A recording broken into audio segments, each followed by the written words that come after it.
Gerald Lucas here with another installment of Ask Gerald, where you get your real estate questions answered. Today's question comes from Harriet. Harriet writes from Belleville, New Jersey.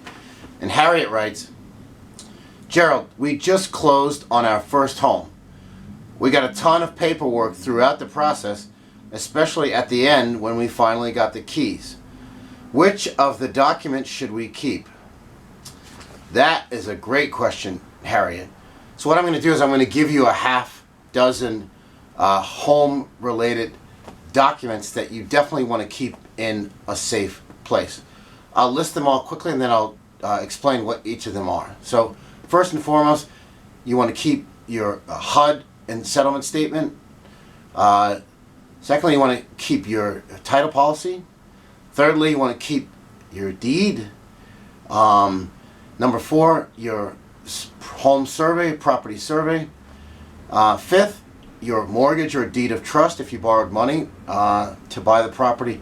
And lastly, your promissory note if you borrowed money. And I'll explain what each of those items are, starting with the HUD Settlement Statement, which is just a document that shows the expenses and credits charged to a buyer and seller in a real estate transaction. And it's a snapshot of the actual transaction where you purchase the property. So you definitely want to keep your HUD 1, also known as a settlement statement, in a safe place, particularly for tax purposes. The second item, which is your title policy, is arguably the most important document to keep because your title insurance is what ensures your ownership in the property and protects you from claims from other people. For example, like an unknown heir of a previous owner of your property who comes along later on and claims to own your property. Title insurance is very important. You want to keep your title insurance policy somewhere safe. The third item is your deed. And your deed is your proof of ownership. And it's what's used to transfer title from one owner to the other. So, when you sell your property, your deed will be, you'll sign your deed over and your deed will be transferred to the new owner. The fourth item is your property survey. And what the survey does is confirms the geographical boundaries of your property. It's very important. So it's good to get a survey before you buy, but even if you don't, you can get a home survey anytime. So if you own a property and you don't have a survey, get one because it shows the boundaries of your property. You can get one anytime. The fifth item is your mortgage or deed of trust. And they are more or less the same thing. And if you borrow money, as most people do when they purchase a home, the instrument that's created is a mortgage or a deed of trust.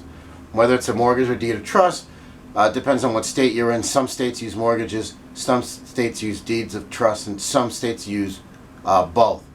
The difference is that in a mortgage there's two parties, which is a lender and a borrower. And a deed of trust there are three parties: a lender, a borrower, and a trustee. And the trustee in a deed of trust basically holds title to the property until your loan is actually paid off, similar to the way it's handled with a car loan. And the last item is a promissory note, which again, if you borrowed money and you have a mortgage or a deed of trust, your promissory note is your promise to pay back the mortgage loan that you got to buy the property. So you want to keep that handy. So again, 6 items: HUD Settlement Statement, title policy, deed, survey, mortgage or deed of trust, and promissory note.